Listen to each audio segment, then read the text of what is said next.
Querido ouvinte do Reflexão do Dia, meu irmão em Cristo, nós lemos o capítulo 2 de Jonas, que é uma história muito conhecida de todos nós. Jonas, profeta de Deus, homem de Deus, ele está numa situação delicadíssima aqui no capítulo 2. Podemos dizer que ele está na pior situação da sua vida. O verso de número 2 diz: do ventre do peixe orou ao Senhor seu Deus. Então ele está aí na pior situação. E ele está aqui exatamente porque desobedeceu a Deus. Se você ler o livro de Jonas, você vai perceber que todos os personagens secundários do livro de Jonas obedeceram a Deus, menos o profeta de Deus, menos o homem de Deus. Isso às vezes acontece comigo e com você, de nós estarmos na incumbência de fazermos a obra de Deus, na incumbência de adorarmos o Senhor, de propagarmos o seu santo e glorioso nome, e ao mesmo tempo sermos desobedientes. Enquanto outras pessoas que não estão naquela incumbência estão temente a Deus, estão obedientes ao Senhor, estão fazendo a sua vontade. Se você der uma olhadinha no livro de Jonas, você vai perceber, como eu disse, que todos os personagens secundários do livro de Jonas obedecem a Deus. Por exemplo, a tempestade. Jonas, ele recebe uma mensagem de Deus para ele ir para Nínive. No verso de número 2 do capítulo 1 diz: dispõe-te, vai à grande cidade de Nínive e clama contra ela. Mas logo no verso 3, Jonas se dispôs, porém, para fugir da presença do Senhor. Então observe como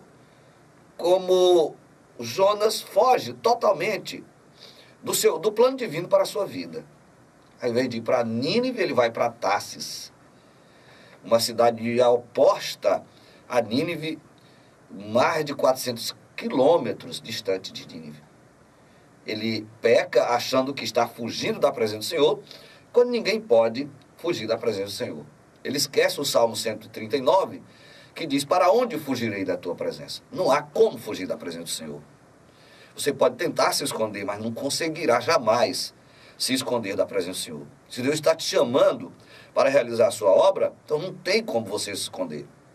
Aonde quer que você for, o que você fizer, não vai de modo algum justificar, e nem aonde quer que você for vai estar ausente ou distante da presença do Senhor. Aí Deus vai ordenar a tempestade para, digamos assim, sacudir o mar e o barco.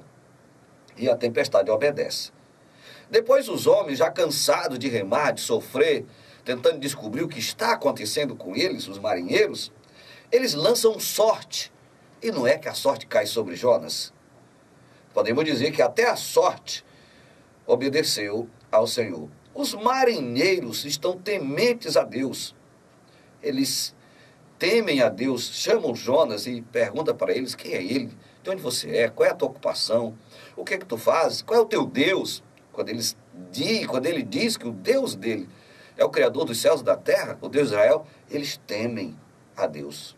O peixe, quando Jonas é jogado na água, o peixe obedece, recebe uma ordem de Deus para engolir Jonas, e o peixe obedece. Depois Deus fala ao mesmo peixe para ele vomitar Jonas na praia, o peixe obedece. Os ninivitas, quando ouvem a mensagem de Jonas, ainda 40 dias, e Nínive será subvertida, ele prega isso durante 3 dias, ainda 40 dias, e Nínive será subvertida. O texto sagrado diz claramente no capítulo 3, verso 5, os ninivitas creram em Deus e proclamaram jejum e vestiram-se de panos de saco, desde o maior até o menor. Chegou a notícia ao rei e o rei mandou que até os animais jejuassem. Ora, eram as pessoas más, as pessoas cruéis, que o próprio Deus iria destruir. E agora ouvem a pregação do profeta e creem no Deus Todo-Poderoso. Se arrependem e apregou um jejum de arrependimento. Observe que também o vento oriental, ele obedece a Deus. Quando Deus dá a voz, uma ordem ao vento para ele sacudir ao mar, para ele fazer o clima mais quente ainda, no caso de Jonas, quando ele está já enfadado, querendo morrer, porque Deus não havia destruído Nínive, ele queria a destruição de Nínive. E Deus, o vento oriental, obedece. Você lembra daquela planta que Deus faz crescer quando Jonas está enfadado, para fazer sombra para Jonas? Deus dá ordem a uma semente, que essa semente germina imediatamente, que cresce imediatamente, nasce e cresce imediatamente, para fazer sombra para Jonas. A planta obedece ao Senhor. Depois Deus manda uma lagarta, um bicho, como diz o texto sagrado, ferir a planta, e a lagarta obedece, fere a planta e a planta se seca. Então, todos os personagens seculares, ou secundários, desculpe, do livro de Jonas obedecem a Deus, menos o profeta de Deus. Isso aqui é incrível. Menos o profeta de Deus obedece a Deus. Aí vem a pergunta, e nós às vezes não nos achamos na mesma situação? Somos crentes, somos servos de Deus, somos tementes a Deus, nós somos conhecedores da palavra de Deus, nós temos comunhão com Deus, nós temos intimidade com o Senhor, conhecemos Ele bem de perto. Estamos obedecendo a Ele? Ou estamos fazendo como Jonas, fugindo, ou tentando fugir da presença do Senhor, desobedecendo a Deus? E aí, meu querido, vem uma pergunta.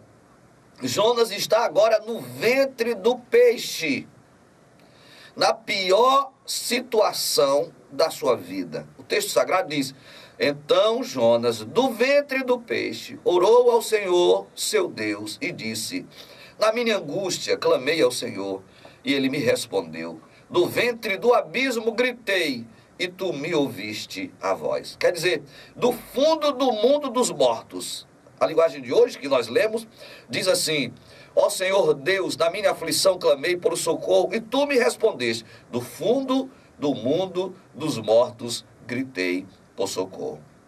Quando nós estamos aí, no fundo do mundo dos mortos, na pior situação, aí a gente lembra de clamar por Deus, lembra de gritar por socorro, de pedir misericórdia. Ora, mas por que a gente não faz isso antes? Por que a gente não faz isso antes? Será que é preciso Deus fazer com que nós sejamos jogados no mar e que o peixe nos engula para que nós possamos nos quebrantar? Não, meu irmão, não espere isso. De modo algum, não espere isso. Não é preciso isso acontecer. Você pode obedecer a Deus antes de tudo isso acontecer. Porém, o servo de Deus não tem licença de escolher o que fazer, o seu serviço, a sua obrigação. O que nós temos que fazer é obedecer à ordem de Deus. Se ele diz vai, e tem até um hino da nossa harpa que diz assim: se Cristo comigo vai, eu irei. Se ele está dizendo vai, você não tem outra alternativa a não ser ir. Se ele está dizendo fica, você não tem outra alternativa a não ser ficar. E eu gosto de dizer que quando nós vamos na vontade de Deus, no centro da vontade de Deus, obedecendo a Deus, tudo dá certo. Não estou dizendo que não vão passar dificuldades, que não vão passar necessidades, que não vão passar por tribulações, por adversidades. Não estou dizendo isso. Eu só estou dizendo que quando nós estamos no centro da vontade de Deus, tudo dá certo. Eu gosto de dizer, se Deus nos mandar, pois pode ficar certo que vai dar certo. Vai dar certo. Os montes ou as montanhas com Deus são mais férteis do que os vales sem Deus.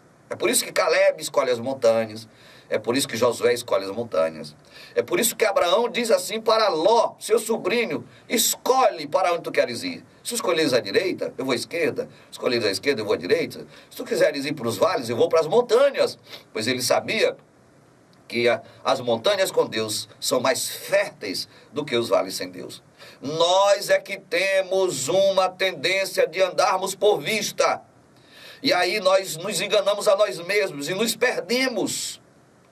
Mas se nós andarmos por fé, deixarmos Deus nos guiar, nos dirigir, tudo vai dar certo. O que era que Jonas queria fugir da presença de Deus? Ele era profeta. Deus tinha mandado ele pregar a Nínive, para que Nínive viesse se arrepender dos seus pecados. Se não se arrependesse, Deus destruía Nínive. O caso era com Deus. Jonas não tinha que tentar decidir. Não vou pregar, porque se eu pregar, eles vão se arrepender, e eles são muito maus, eles são muito cruéis, são inimigos de Israel. Se eu pregar, eles vão se arrepender. Deus é misericordioso, Deus é gracioso, Deus é bondoso. Se eu pregar, eles vão se arrepender. E Deus vai perdoar. E daí? E daí? Se Deus quer perdoar, se Deus quer ser gracioso com alguém, e daí? O que te importa? O que te importa? Você não tem nada a ver com isso. Você é servo de Deus, você é serva de Deus, você é mensageiro do Senhor. Tudo que você tem que fazer é obedecer ao seu Senhor. O servo de Deus não tem licença de escolher o seu serviço. Precisa ir aonde é enviado. Se Deus lhe manda, você tem que ir. Só pode ser útil dentro da vontade de Deus. Fora da vontade de Deus, você não pode ser útil para nada. Mas dentro da vontade de Deus, você pode ser útil. Pode até, na sua visão, na sua análise, o que você estiver fazendo ser coisinha. Mas na análise de Deus não, porque foi Ele que mandou você fazer. Você não pode menosprezar o trabalho de Deus. Você não pode ser como Esaú, que chegou a menosprezar a sua primogenitura. Para que me serve? Me dá um prato de guisado, Jacó? Não, eu não vou te dar, não. A não ser que você me dê o seu direito de primogenitura. Jacó sabia o valor daquela primogenitura, sabia os direitos que ela dava. Jacó cria na bênção de Deus, ele queria essa bênção. E ele aproveitou a fraqueza de Esaú, claro, ele foi trapassador. Depois Deus corrige esse caráter dele, mudando o nome dele de Jacó para Israel. Você sabe muito bem a história. Mas aí, Esaú fraqueja e diz: para que me serve essa primogenitura? Não vale nada. Irmãos, tem muita gente menosprezando as bênçãos. Para que me serve? Ó, os meninos aqui, Osaías e Melquis e os outros da produção aqui do Reflexão do Dia, podemos dizer: mas para que isso? Vou mais não. Não ganho nada com isso. O que é que eu estou fazendo? Todo dia lá ninguém nem me vê. Se o pastor não falar no meu nome, ninguém vai saber se eu existo. Mas Deus sabe. Deus sabe, e Deus sabe o que mais? Sabe o tamanho do trabalho que nós estamos fazendo. Sabe que nós estamos alcançando você com a palavra de Deus. Sabe que o seu coração está se quebrantando. Sabe quantos já aceitaram a Jesus, quantos foram curados, quantos foram libertos da morte, porque pessoas têm me ligado dizendo: pastor, essa sua mensagem me livrou da morte, porque eu ia me suicidar. Quantos isso tem acontecido? E quem que está fazendo esse programa? Sou eu apenas? Estou pregando? Não. Eles que estão ali na técnica de som, eles que estão na produção. Parece não ser significante, por não aparecer, por estar por detrás das câmeras, por detrás dos microfones, dos computadores, digamos assim. Meu irmão, é preciso que você compreenda que nada é insignificante no reino de Deus. Que nada é insignificante na igreja de Deus. Se o Senhor está te chamando para realizar a sua obra, você não pode dizer não. Você não pode fugir. É capaz que meu irmão que esteja me ouvindo, esteja pensando em entregar a sua função, o seu cargo, para o ano 2017, dizer assim, que não vai mais continuar. É possível que meu irmão que está me ouvindo, esteja pensando em entregar a sua função para o próximo ano. No entanto, eu quero lhe dizer que você não pode fazer isso. Porque Deus está falando com você nessa oportunidade. Devemos nos preocupar com a propagação da palavra de Deus, em fazer a sua obra. Devemos nos preocupar com a salvação das almas, com o trabalho de Deus sendo realizado. E o trabalho de Deus tem que ser realizado por mim e por você.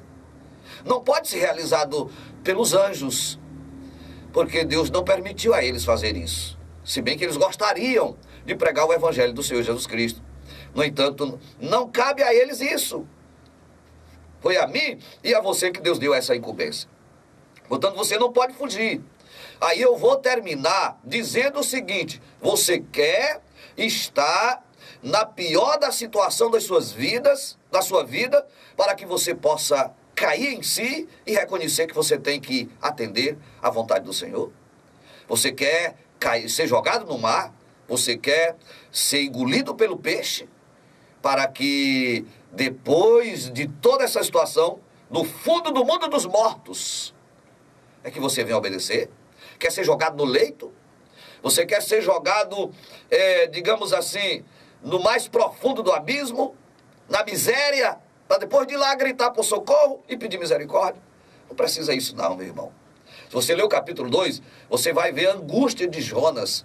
Ele vai dizer que foi sufocado pelas ondas, que as águas marinhas enrolaram na sua cabeça. Ele está na pior situação. No verso de número 6 ele diz: desci até os fundamentos dos montes, desci até a terra, cujos ferrolhos se correram sobre mim para sempre. Contudo fizeste subir da sepultura a minha vida, ó Senhor meu Deus. Quer dizer, ele estava na morte, ele sabia que ia morrer, se Deus não tivesse misericórdia dele. Estava no ventre do peixe. Precisa isso não, meu irmão. Te quebranta logo, te volta logo. Diga: Senhor, eu vou fazer a tua vontade. Diga: Senhor, eu vou trabalhar para ti, eu vou te servir. Porque tu me chamaste exatamente para isso, tu me salvaste exatamente para isso. Não espere você estar na pior situação para poder se quebrantar e clamar por misericórdia. Agora, nesse momento, deixa Deus falar contigo e te dispõe. A ordem é: dispõe-te e vai para a cidade de Nínive. Jonas se dispôs para fugir. A ordem para você é a mesma: dispõe-te e faz a vontade de Deus. Se levante agora, dentre os mortos, se levante e faça a vontade de Deus, e Cristo te iluminará. Você pode dizer amém? Ore comigo, feche os seus olhos aonde você estiver. Querido e eterno Deus, meu Pai Celestial, nós te louvamos, nós te adoramos por esse momento especial, quando nós ministramos a tua santa e doce palavra. Eu quero pedir nesse momento que o Espírito Santo me ajude, tenha me ajudado a falar ao coração, ao intelecto, à razão desse teu filho e dessa tua filha que oram comigo. Pai amado, eu quero te suplicar que o Senhor possa olhar com carinho para esse teu filho, para essa tua filha. E se esse teu filho e essa tua filha estiverem no fundo do poço, no mais profundo do mundo dos mortos, que o Senhor possa trazê-los à vida novamente, que o Senhor possa restaurar, restituir tudo aquilo que os teus filhos têm perdido. A Jonas o Senhor trouxe a vida, e ele foi a Nínive pregar a tua palavra.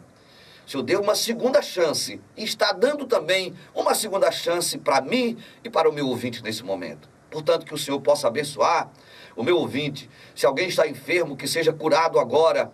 Se alguém está passando por necessidade, que essa necessidade seja suprida.